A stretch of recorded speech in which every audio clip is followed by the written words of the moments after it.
Hey there, guys. All right, today we are back with some geography. Now, this time Cameroon, continuing on with the seas. Before we dive into the video, make sure you go check out the links below in the description box or in my pinned comment. Would love it if you joined the Discord. Now that that's out of the way, I got nothing to say about Cameroon. I don't know much about Cameroon. I actually don't know anything about Cameroon, except for where roughly it is located. In Western Africa. Yes. I'm going to be very broad. Man, maybe one of these days I got to do a pure geography video where I just try and put countries on the map. I think that'd be fun. Maybe I'll do that one day. You know, I'm going to do that one day.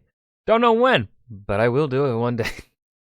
Thank you. All right, let's go ahead and just dive in. Let me know if you guys like that idea of me being an American and trying it.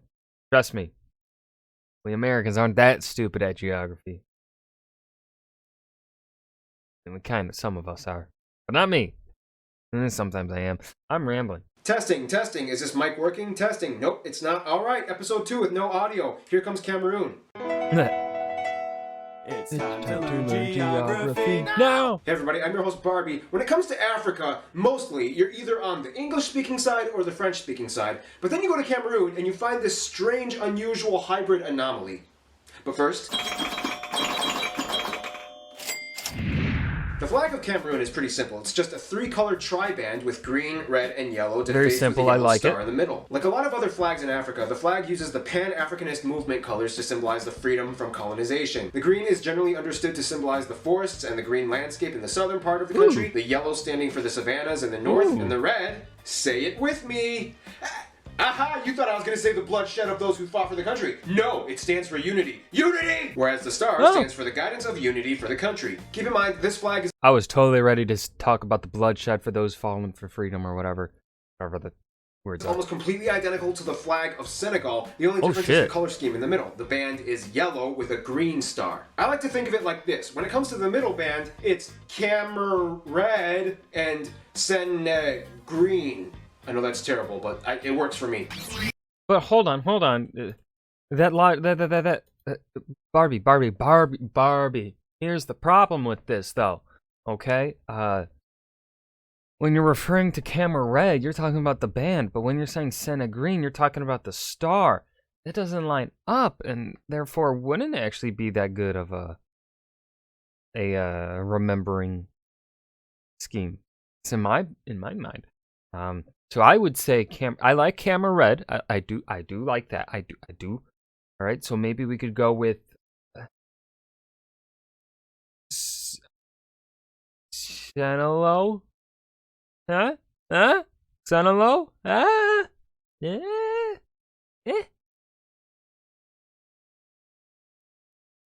You talk to my people, I'll talk to your people. What about that? For me. I don't know what I'm saying. Modern-day Cameroon's boundaries kind of have a strange story behind it because it kind of has to do with 3 European countries and multiple tribal peoples in the area. But first, although generally classified under the region of Central Africa, Cameroon is located in the crossroads between West Africa and Central Africa, right at the Bight of Bonny on the Gulf of Guinea, often referred to as the hinge of Africa as it borders 6 other countries. From a whole, the shape of the country has a narrow neck corridor in the north with a beak that makes it look like a cockatiel or a backwards unicorn duck. By the way, backwards unicorn duck, my sister came up with that joke. Ow! Oh.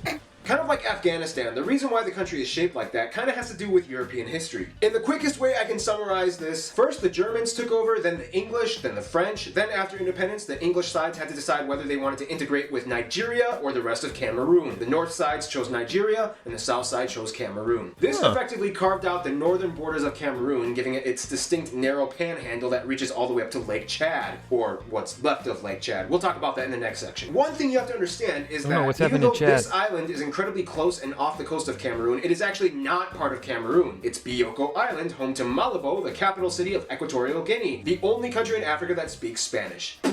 Yeah, wait till we get to that country. Cameroon is split up into 10 semi-autonomous regions, and when I say semi-autonomous, I kind of mean that in a very literal sense because in Africa, legislation kind of fades into obscurity when you go into rural areas. With the exception of Littoral and Adamawa, each of these regions is pretty much named after the cardinal direction that it's located in. East, west, north, center, and the top is the extreme north or far north. I like that naming scheme. I love it. However, Cameroon actually has a lot of accidentally named places too. I mean, the name Cameroon comes from the Portuguese word camaroes, which means shrimp, because they found shrimp in the rivers when they discovered the area. The capital is Are they tasty shrimp?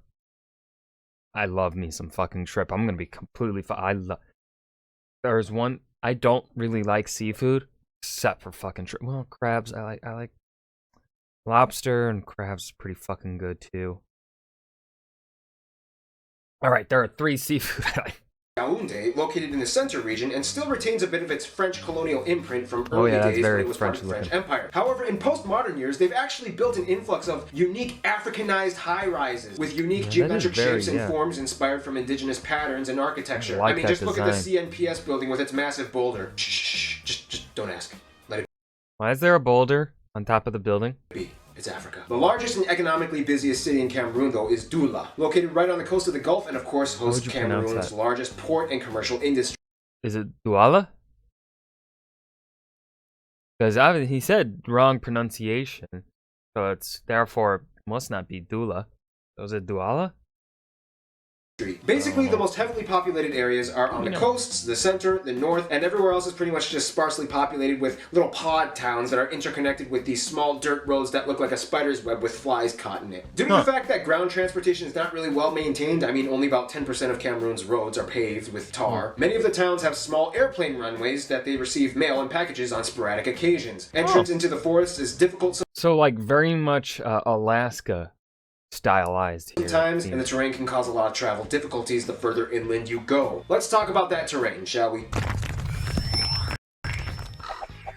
Cameroon's land is without a doubt very unique and rich, which is why, in context, you can kind of understand why the Germans, the French, the Belgians, and the English all tried to take their grab at it. Essentially, Cameroon is like a resource gold mine. And they have gold mines too. Cameroon is typically described as Africa in miniature because it contains virtually every major climate and ecoregion found in all of Africa. They have coasts in the west, deserts and savanna in the north, mountains in the center, and jungles and rainforests inland to the east. In one country, you basically get an entire continent. Also, did you hear that? Oh, it's the sound of eco-enthusiast budget travelers having seizures of joy. However, you can't just waltz into Cameroon and take on any region you want. You gotta be a little careful. Cameroon still has some active volcanoes, including Mount Cameroon, the tallest mountain in Cameroon that last erupted in 2000. See, the thing is, Cameroon lies on the Cameroon Line, which is a geological region of volcanic activity that extends from the Gulf of Guinea on the chain of islands like Sao Tome and Principe, all the way inland through the area of the Oku volcanic fields that extend all the way to Lake Chad. Cameroon is also home to 2 of the only 3 known exploding lakes in the world. These are lakes that have magma under them, and the lake slowly leaks carbon dioxide into the waters, and upon earthquakes or landslides in a rare catastrophic phenomena, the lake emits huge puffs of carbon dioxide that in return can asphyxiate and kill any living creature and person in the direct vicinity. In 1986, the lake exploded and killed about 1,700 people and 3,000 animals and livestock. They were effectively suffocated to death, and this was the first known and recorded incident of such a natural event. The mountainous area inland has humid rainforests and jungles that can be found, including some of the wettest places on Earth, and an abundance of wildlife, many of which are actually endemic to the area, including the incredibly rare Cross River gorilla. Further inland to the east, the land slopes into a plateau with even sparser populated regions where flocks of primates, birds, reptiles, and amphibians call home. Now, here's where things get interesting. When you head north, and specifically to the furthest north regions, everything gets dry and earthy. And that's the cool thing about Cameroon. It's the only country in Africa that claims sovereignty over regions that stretch all the way from the dense jungles of the Central African region to the north dry arid Sahel. Now in this area, and specifically at the northernmost tip of the country, you reach Lake Chad, which is kind of drying up. Now just like the Aral Sea, which we will talk about and discuss in about 87,926 years when we do the episode on Uzbekistan, in the past 50 years, Lake Chad has dramatically shrunk due to the growing demand for water by peoples in the area. Today it's only at about 5% the size it originally was decades ago. Cameroon actually owns one of the largest portions of the lake that actually still has a substantial amount of water in it. The strange thing though is that even though the lake has dried, the land that the water once filled became loaded with plants and grasses, creating a strange green blot in the middle of what seems like a vast empty arid desert. In a weird way, this actually allowed people to move into the land that was once underwater and cultivate it. Funny how people function that way.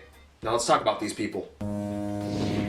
Let's talk about people. Yes. Again, when it comes to Cameroon, it really is like an Africa in miniature, and that even applies to the people. Now, Cameroon doesn't really have a specific Cameroonian demographic. The country is made up of over 250 people groups and tribes that have relatively lived alongside with each other peacefully. The country has about 20 million people and is almost evenly divided between urban and rural populace. Now, it's really hard to get an exact ethnic ratio makeup, but in the most generalized format, Cameroonian Highlander tribes make up about 40% of the population, and coastal inland Bantu tribes make up about 30%. Then you have the Fulani and the Kirdi that also have large populations at about 10% each. The rest of the population is just kind of an other African people group not affiliated with either of these groups, as well as a very small group of non-Africans making up less than 1%. Although each of these people groups speaks their own dialect, all the dialects kind of filter down into 24 language groups, which are then categorized into a few language families like the Bantu and the Volta languages. Basically, if you live in the same general area, your neighbor, although from a different tribe, will still be able to communicate with you. Nonetheless, English and French are the official languages. However, French is more widely spoken. Only about 20% of the people speak English fluently, mostly in the northwest regions that used to be operated by the British. However,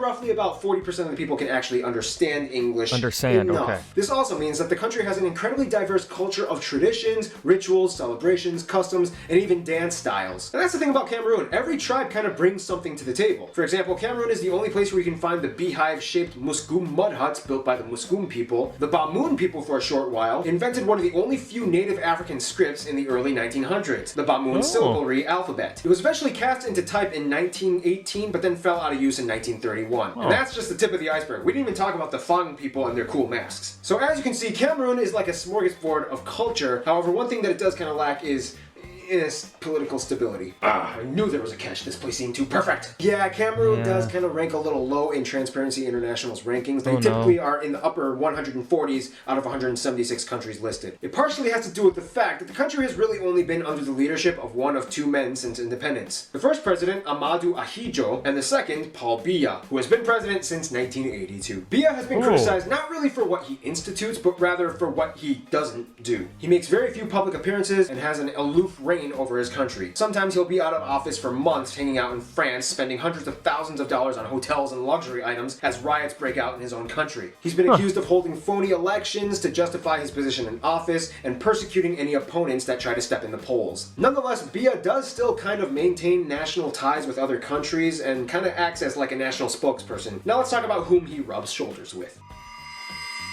Yes, who are we shoulder rubbing? Cameroon wouldn't be shaped and molded into the Cameroon that it is today if it wasn't for the various investments and interactions that they've engaged with over the years. For starters, Cameroon has a few disputes with Nigeria and Equatorial Guinea over maritime borders and exclusive economic zones. Some will tell you that these issues have been mostly solved, but most will also tell you, Canada and the US have great relations with Cameroon. Cameroon is a huge hub for US Peace Corps volunteers that help out with aid and HIV/AIDS treatment centers, as well as agricultural development projects. Canada not only started relations with Cameroon early, but in a funny way is very similar to Cameroon in that both countries share a culture of English and French division and influence. Now, as a former colony, Cameroon clicks very well with France. Both countries have numerous militaristic, economic, cultural, and construction agreements. The president is a frequent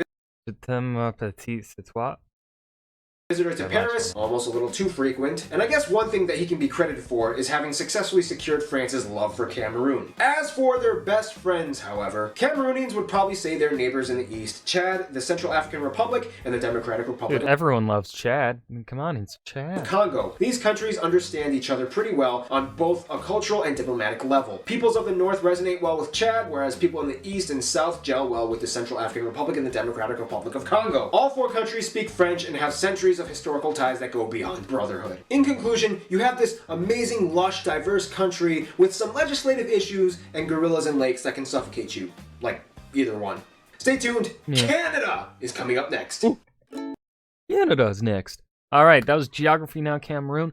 This one, it was decent. I don't know, no, not a favorite. It was well paced. I don't know. This one felt like it dragged a bit in some places here. I don't know. This one, I guess I just wasn't vibing too much with. But I still enjoyed it. I love all of Geography Now's videos. And I hope you guys enjoyed too. Remember to hit that like button and subscribe for more. And I will see you guys in the next video. Peace.